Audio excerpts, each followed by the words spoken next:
Hello, welcome to the AJ Review Show, episode 6. Episode 6, 6 divided by 2 equals 3. Guess what? 3 more films. Who would have known? Three really fun films this week. Honestly, nothing particularly groundbreaking, just 3 films that I really wanted to watch. If you've been keeping up with current film media, I'm sure you can definitely guess what one of them is. But 3 films that I think everyone would enjoy and find fun for different reasons. So, without any further waiting around, let's get straight into it with the first film. Y2K. Fire. Any lucky lady gonna get the midnight kiss? Just talk to her, dude. What's up, Laura? And the first film you have just seen is Y2K. So, the story of Y2K is relatively simple. If you were, anyone watching this should either heard of Y2K or know what it is. When the year hit 2000, everyone thought the machines were going to rise up and kill everyone because there was going to be, I think it was something like there was going to be too many zeros in the code, like 2000, and all the machines would go crazy because they couldn't understand what was going on or whatever. Doug, everyone here is waiting for the same thing, the stroke of midnight. Survivalists stockpiled food and everyone waited to see what would shut down when the clock struck midnight in the new millennium. Obviously, that didn't happen.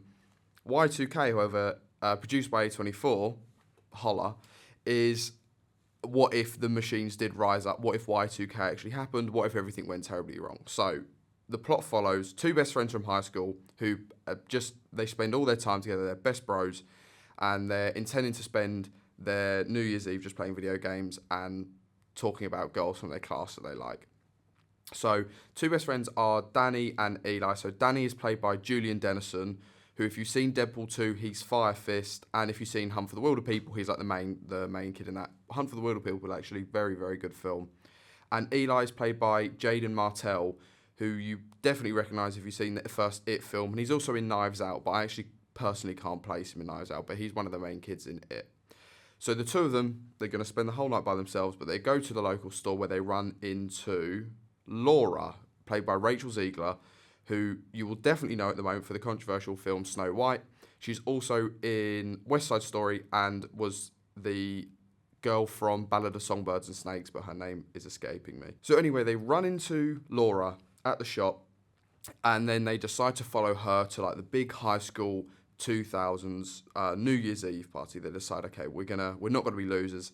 They steal some alcohol, down it, and they're like, yeah, we're gonna go to this party. We're gonna follow the girl, and we're gonna have a great night. And we get in drunk. In a few hours, you have an excuse to kiss the girl of your dreams. Y2K is real. When they get there, the countdown happens. They try and have a good time, and all of a sudden, things start to go wrong. The machines start to act a little bit strangely. Like the lights go out and the phone lines go out. Planes start to come out of the sky, stuff like that. So it all goes to hell pretty quickly. There's a film that I would really say this is very similar to, and that's The Monkey. You know, that I reviewed it a few weeks ago. This is kind of like a better version of The Monkey. The Monkey limited itself by the monkey being the only evil thing in the whole universe. Y2K, people are still getting killed and maimed, and all this stuff's going on that you don't really understand.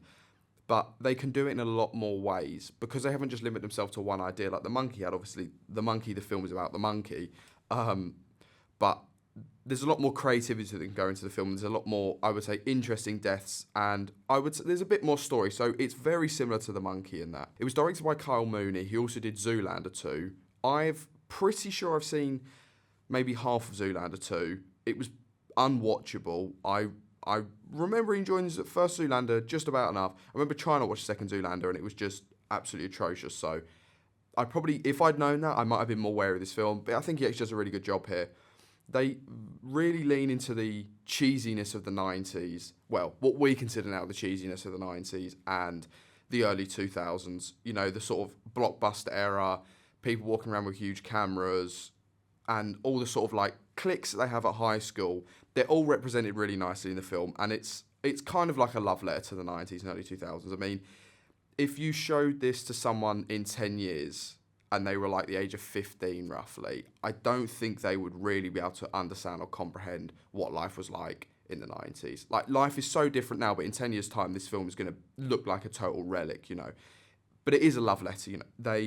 they show off the best parts of the 90s, and like I said, they represent the cliques at the school. So at the party, you have like all the like the band nerds, the regular nerds, the potheads, and everything like that. So it's a really fun film. They poke a lot of fun at it. One thing I was really surprised about in the film, which I didn't think anything was going to particularly surprise me, but they're not afraid to kill off basically anyone. There's a couple of deaths in it that I was like, oh, I really didn't expect that, but they just want to further the plot. I mean, the whole film was just about the robots come up, can they get rid of them? Are they going to be the new leaders? Are they all to be feared? It's just, but they kill off anyone, you know, people that I really didn't think they were going to kill off. They do get killed off. Couple of strange cameos that I don't want to spoil in case you see it, but people that you would expect to see in a film about the 90s do show up. It was also very obvious that a lot of thought went into the film. They don't just give you the stock sort of, oh, robots bad, they're rising up. They actually do think about it in quite a few ways, you know.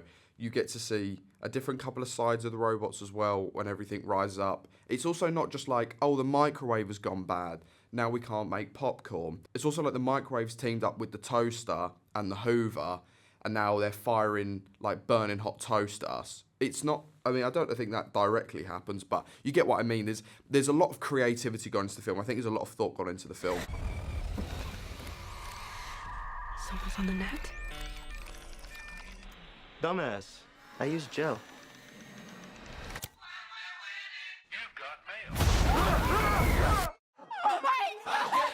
I'm just gonna I have to sing the praises of A24 again. I love A24 as a production company. They make such unusual and different films, and this being another A24 film. I mean, it's a classic A24 film, really. I also happened to see Death of a Unicorn very recently, which you're going to get a review of very soon, and it's the same thing from A24. Obviously, they're just a production company, but they pick independent films, and if you want to see something that's different, look for an A24 film. Every time you see an A24 film, you're never going to get the same thing twice. Last thing I want to say really is that it feels like it was made in the 90s. You know, it doesn't feel too new age or too out of step. It does feel like it was shot in the 90s. Only real problem I have with this film is that I found the last act very predictable, and it heavily relies on one teenager's coding ability, which, I mean, obviously it was going to come down to some sort of electronical situation where they were going to fix it with coding or something like that, but the ending is I felt it was a little bit phoned in. It's still enjoyable, but I did feel it was a little bit phoned in. But again, you know, the whole film is sort of cheesy and unrealistic, so the fact that this massive problem can be solved like this, it doesn't really take away from the film, you know. It's a shame they couldn't end it slightly differently, I would say. But it is a happy ending, and we do like happy ending. I'm going to give this film 4 stars for enjoyment, but 3 stars overall. It's fun, it's lighthearted, it's a love letter to the 90s. The acting in it is actually pretty good. I mean, a lot of people get maimed and stuff. A lot of it would have been CGI as well. So the main cast actually put in pretty good performances. It's only like an hour and a half long as well. And that's Y2K.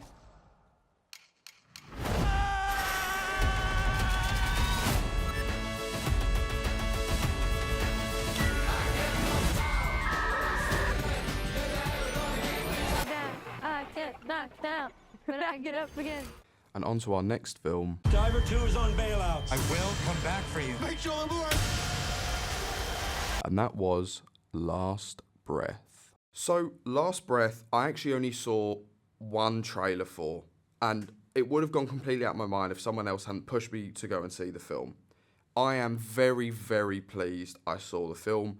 I didn't really know anything about it. Obviously, I'd seen the trailer and I'd looked at it a couple of times, but what I didn't realise is that it's a true story. It's a true story. It's also based on a documentary that I believe came out about 5 years ago. And I really think that adds to the stakes of the film. So, as I said, true story. It's about a team of deep sea divers, and they launch off one of the coasts of Scotland. They go out to the middle of the ocean, this huge ship. And in teams of 3, they get put into, I think it's called a bell tower, and they're submerged to the bottom of the ocean, and then in teams of 2, they go out to fix gas mains that run along the bottom of the ocean. So in one of the teams is a guy called Duncan Allock, Dave Uasa, and Chris Lemon. So Duncan is played by Woody Harrelson, who you'll know from things like True Detective, 3 Billboards, Natural Born Killers, which I spoke about a few weeks ago. Dave Uasa is played by Simu Liu, who you'll know from Shang-Chi from the Marvel film. And Finn Cole, if you've seen Peaky Blinders, he's Michael Gray. All 3 of them are very, very good in this role. They play everything they need to the level where they need to. No one overacts. And I think, obviously, without knowing the actual people they're playing, it looks like they do them a lot of justice, you know. I haven't seen anything negative about it online, but given that it's based off a documentary and there is a lot of research done into the film, all three of them give really good roles. What is also really cool about the film is, sorry, this is a complete tangent, but that there's real footage shown from the dives, like real actual camera footage from what happened. So anyway, these three going down into the bell tower, they go to the bottom of the ocean. Dave and Chris are sent out to do the first fix. When they get down there, the ship that is usually like locked into the position via a computer gets scrambled and starts to drift. That's all I'm really going to tell you, but things start to go very wrong at the bottom of the ocean. It's terrifying. I had the conversation and I thought about this. Would you rather go to the bottom of the ocean or would you rather go to space? I actually think I'd rather go to space. The bottom of the ocean is absolutely terrifying. When they show you the footage from down there, you cannot see anything. It's pitch black. If you lose your torch or your light, you're just wading around in the dark down there. It's absolutely terrifying. And the fact this is a true story, it's actually happened to someone, is even crazier. Obviously, the film is called Last Breath. I'm pretty sure you can picture what happens, you know. Stuff goes wrong. And people are running out of oxygen fast. It's a very realistic film. Like I said, no one overacts. The tension is high. And because of it's a true story from the start, your heart is in your mouth through the whole film. And I was honestly on the edge of my seat till the last moment. You do not know if this is going to be a happy story, a sad story. There's quite a lot of emotion in the film. There's a lot of stressed out people, both on board the ship and Woody Harrelson, who's just literally just sat in one place for a whole film, which I also thought was really, really well done. The shot selection they have in the film is actually very limited. You know, like I said, Woody Harrelson is literally sat in a yellow metal box, more or less, and the rest of the cast are on the ship trying to fix the ship. There is very, very limited shot selection in the film, and yet they still manage to keep it interesting for like the hour and 40-minute runtime. It's a film that you should just watch just to appreciate the story, if nothing else. I'm tempted to watch the documentary as well, just to try and find out a little bit more about it. But if you see the film, if you know what goes on, I'm trying to get round this without really spoiling it, but what happens is nothing short of a miracle, basically.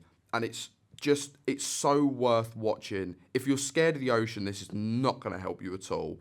But it's an incredible story. There's really no explanation for what goes on at any point of the story, but it's moving. There's quite a lot of emotion in it. There's a little bit of heart towards the end as well. It's very stressful. It's edge of your seat. It is heart pounding, and it's difficult to watch because it's like you feel helpless watching this terrible situation unfold, and you know it really happened to these people. So I'm going to give Last Breath 4 stars.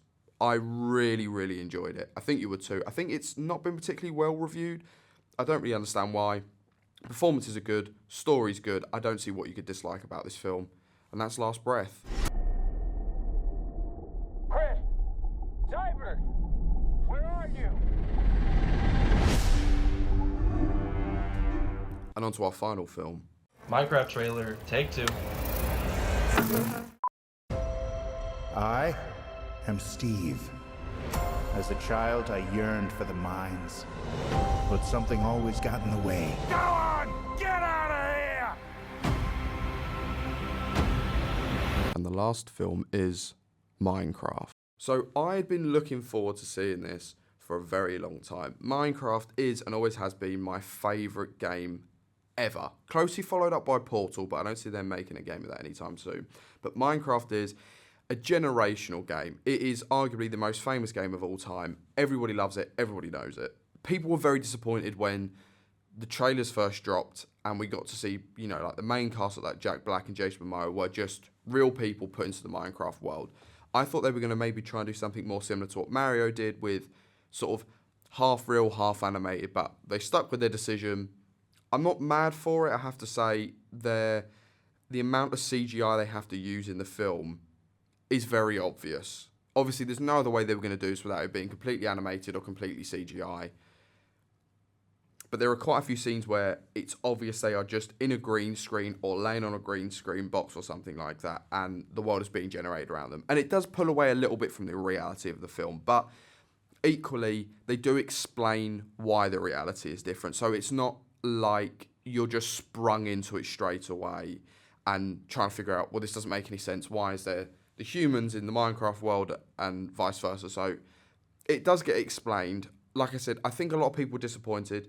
I maybe would have liked to have seen something slightly different, but it actually doesn't disappoint. So a rough overview of the story is Jack Black plays Steve. So you know Jack Black from like School of Rock, Jumanji, and Gulliver's Travels. Very, very famous name. Like I said, he did the voice work for Bowser and Mario as well. So he does a lot of voice work. He's very well known. So he plays Steve, and when Steve is young, he yearns to go to the mines. He just wants nothing more than to be in the mines. But because he's too young, he can't. He grows up, he matures, and he gets this like job that he just hates, and he lives a life that he doesn't enjoy. He doesn't really get along with anyone, and he decides, no, I'm going to go back to the mines and make something of my life. I'm going to do the thing I've always wanted to do.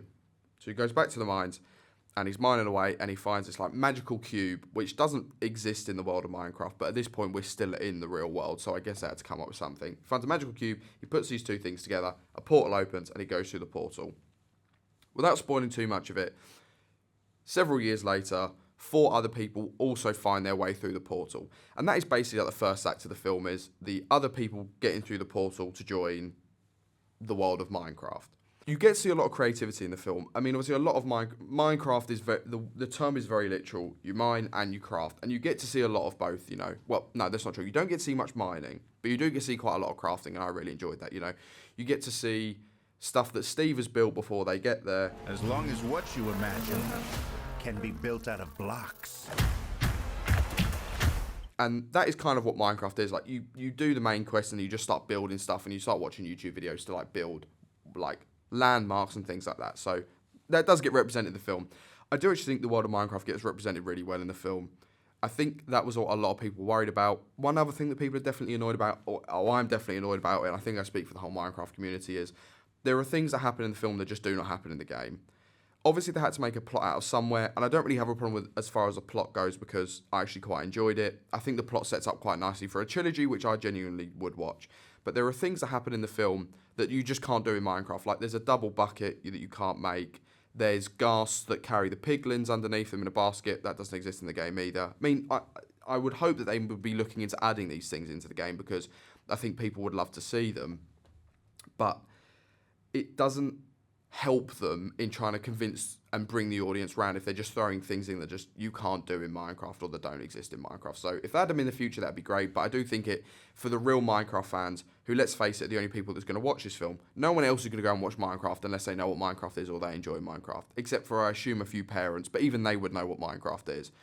But for the real fans, I think it does drag away from the enjoyment of the experience slightly, you know. Things that you can't do in the game, but there is in the film for some reason. But it doesn't take away from it too much. So your main cast, as I've said, are Jack Black, Jason Momoa, who plays Garrett, who's in Aquaman and Dune. Sebastian Hansen, not a bad actor. I've seen a bit of hate for him, but without him, you wouldn't have got the Technoblade cameo, apparently.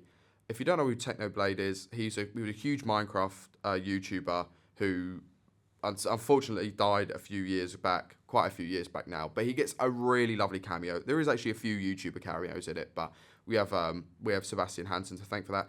Emma Myers plays Natalie, who you'll know from A Good Girl's Guide to Murder or Wednesday. She's quite recognisable. I actually quite like her as an actress. Daniel Brooks, who plays Dawn, who's from Peacemaker and Orange is the New Black. And then Jennifer Coolidge has a very, very minor role in the film, but it's such a strange role that she plays in the film. Honestly, she has a whole subplot of her own, and it is just the most boggling thing that they decide to put into this film. I mean, in my head, it doesn't make any sense why. It's funny. I actually really enjoyed it, and I do think it's one of the best parts of the film. But it is such an odd subplot. I really like, for the things that I was expecting to see in the Minecraft movie, this is way out of the ballpark. You know, we're over here, and Jennifer Coolidge's story is over here in outer space, you know, doing its own thing. I also have to admit to you that without Jack Black and Jason Momoa, this film does not exist. Without those two, and they do carry the film, I don't really care what anyone else says. Without those two, I don't see who you could have replaced with. They have one of the best on-screen bromances, and without them, the film just doesn't really exist. They have too much energy between them, and their sort of storylines cross over so well, and they go from sort of hating each other to loving each other throughout the course of the film. But without that, you lose a lot of the heart of the film and a lot of the energy goes with it. Like I said, I think it must be difficult for actors to be on a green screen for so long, and you need someone, especially like Jack Black, to bring the energy into the production and give it its life. Where are we? Wait, who are you again? Garrett the Garbage Man Garrison. Gamer of the Year 1989. Whatever. I barely think about it. It's a very funny film. There's a lot of one-liners. There's a lot of sort of craziness. There's a lot of Minecraft references that you would get, like cooking the chicken in lava and stuff like that. There's a lot of stuff that you would get if you only see Minecraft. And like I said, hopefully people that watch this would be Minecraft fans, because God knows why else you would watch it. But it leans into its cheesiness as well, you know. It understands that it's a film about Minecraft, which is about a game based on blocks. It leans into its cheesiness, and if it didn't, it would take itself too seriously, and I think it would have really fell on its face. Like I've already said, you do kind of forget that the humans aren't animated, but it does pull you out of a couple of scenes. I know the scene with the Elytras, I was really thinking, I mean, it's a very funny scene, like there's some, it's an enjoyable film, but there were a couple of scenes where I was getting pulled out. I was like, yeah, I can tell this has been done on a green screen. Like, I don't know how they've got through so many scenes where there's actually, they can't see anything and they are just staring at like a wall painted green. But obviously without the CGI, we don't get the Minecraft movie, so I'm not going to complain too much. Plenty of humour, it's a decent story, it's light-hearted, but there's some stakes in it as well, you know. Steve has a dog called Dennis, and Dennis becomes like quite a high stake in the film. There is sort of the stake of the free world. You know, they have to protect the free world and save the world, as you do in every film these days. They have to save the world. If it goes for a trilogy, I'm going to watch them. I enjoyed it. It showed off plenty of elements of the Minecraft world, and I think in a trilogy they'll be able to show off more. There definitely is enough in Minecraft for them to make a trilogy out of it, and I suspect it's probably done very, very well at the box office. The last scene is very entertaining. The final fight is really good, and there's an interaction with Jack Black and like the lead bad guy that right at the end that genuinely had me laughing out loud, as did a lot of this film, actually. You know, I'm not afraid to say that. I really enjoyed this film. If you're a fan of Minecraft and you can sort of get past the errors of things being in it that aren't actually part of the game and the CGI and all the rest of it, you are going to enjoy this film. If you're hating this film, it's because you want to hate this film, as far as I'm concerned. If you set your expectations and you just want to have a good time, this film is absolutely perfect for you. 4 for enjoyment, but 3 stars overall. And that's the Minecraft movie.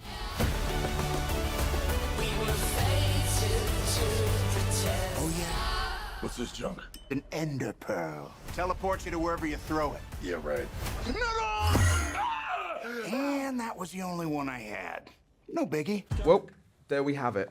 Another week done. Another 3 fun films, like I said to you. I don't think these films are ever going to get recognition in a time capsule in 100 years' time. I mean, Minecraft might. I mean, I'm sure people still probably will have some knowledge of Minecraft in 100 years, but just 3 very fun, enjoyable films. If you're looking for a good laugh, well, no, 2 of them are really enjoyable. Last Breath won't have you laughing. Last Breath will have you cacking your pants. But 2 of them are really fun, and all 3 of them are very, very enjoyable films. I hope you've enjoyed the episode. Like I say, it's a pleasure for me to go and watch these films and do all this work and write all these wonderful reviews. Thank you very much for watching. And that's AJ Reviews. Hi guys, if you enjoyed watching, please drop me a subscribe down below, leave a like and a comment. If you look up AJ Reviews 101 on Instagram, drop me a follow on there, and the letterbox is just the same. That's where I leave all my longer reviews. Thank you very much for watching.